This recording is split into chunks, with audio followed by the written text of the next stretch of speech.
When King Solomon died, his son Rehoboam succeeded him, but unrest broke out among the people.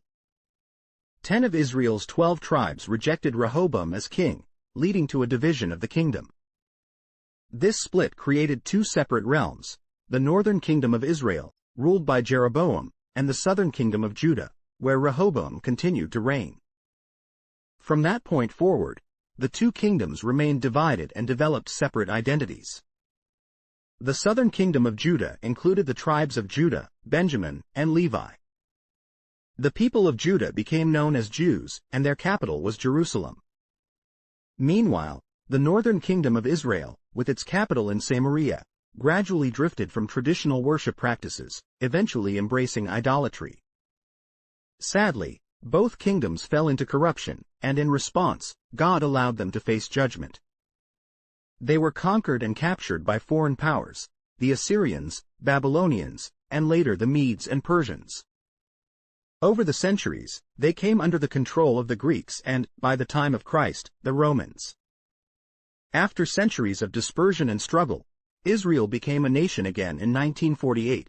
However, the Jewish people's return to their homeland remains incomplete, as they await the time when they will fully worship God and bring blessings to all nations. The Samaritans, who lived in the northern kingdom, had a unique history. When Israel fell to the Assyrians, many Israelites were taken captive. However, some, especially from the tribes of Ephraim and Manasseh, descendants of Joseph, were allowed to remain in the land. Over time, these few intermarried with surrounding nations, creating a mixed population with a distinct cultural identity. Jews who maintained strict separation saw the Samaritans as impure and avoided interaction with them. Samaria, located north of Judea and bordering Galilee, was generally shunned by devout Jews, who would even cross the Jordan River to bypass Samaria rather than risk defilement by passing through it. In John 4:4, however, the Bible notes that Jesus had to go through Samaria, signaling a purposeful departure from cultural norms for a higher purpose. The Samaritans' worship differed from that of the Jews. Before Solomon built the temple in Jerusalem, the tabernacle and ark had once rested in Shechem, a site within Samaria. Many Samaritans believed that Mount Gerizim, not Jerusalem, was the rightful place of worship. When the Samaritan woman at the well spoke with Jesus, she alluded to this difference, saying, "Our fathers worshipped on this mountain, and you Jews say that in Jerusalem is the place where one ought to worship." John 4:20. Her statement referred to the long-standing division over the true place to worship God. When the Samaritan woman claimed that Jacob was her ancestor, she was emphasizing her connection to the shared lineage of Israel through Ephraim and Manasseh, even though her people's heritage had become mixed over time.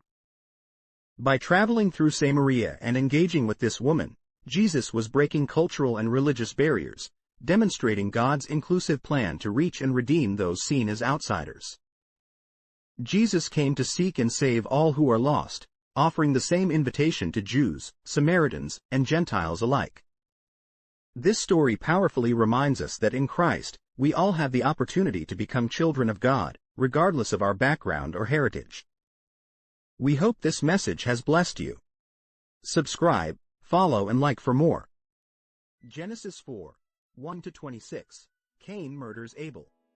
1 Now Adam knew Eve his wife, and she conceived and bore Cain, and said, "I have acquired a man from the Lord." 2 Then she bore again, this time his brother Abel. Now Abel was a keeper of sheep, but Cain was a tiller of the ground.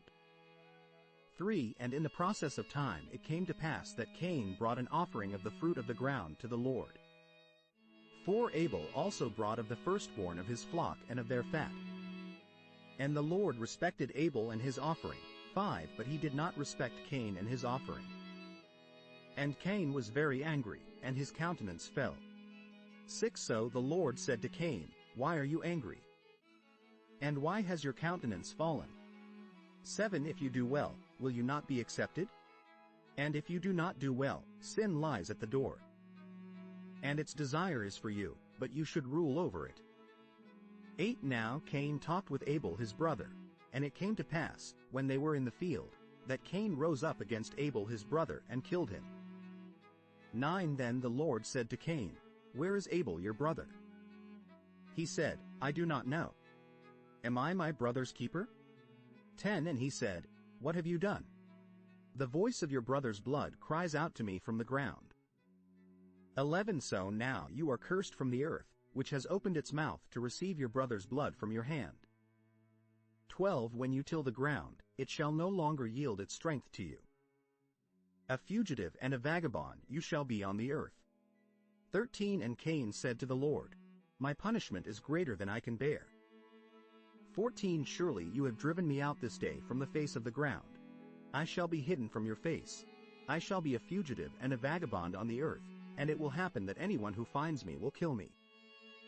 15 And the Lord said to him, Therefore, whoever kills Cain, vengeance shall be taken on him sevenfold. And the Lord set a mark on Cain, lest anyone finding him should kill him. 16 Then Cain went out from the presence of the Lord and dwelt in the land of Nod on the east of Eden. 17 And Cain knew his wife, and she conceived and bore Enoch. And he built a city, and called the name of the city after the name of his son, Enoch. 18 To Enoch was born Arad, and Arad begot Mehujael, and Mehujael begot Methushael, and Methushael begot Lamech. 19 Then Lamech took for himself 2 wives. The name of one was Adah, and the name of the second was Zillah. 20 And Adah bore Jabal. He was the father of those who dwell in tents and have livestock. 21 His brother's name was Jubal. He was the father of all those who play the harp and flute. 22 And as for Zillah, she also bore Tubal-Cain, an instructor of every craftsman in bronze and iron. And the sister of Tubal-Cain was Naamah. Lamech's speech.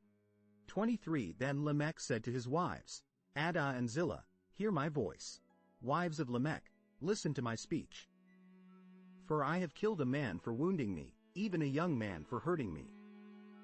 24 If Cain shall be avenged sevenfold, then Lamech 77fold. 25 And Adam knew his wife again, and she bore a son and named him Seth, for God has appointed another seed for me instead of Abel, whom Cain killed. 26 And as for Seth, to him also a son was born, and he named him Enosh. Then men began to call on the name of the Lord. Hit the notification bell, subscribe, follow, and like for more.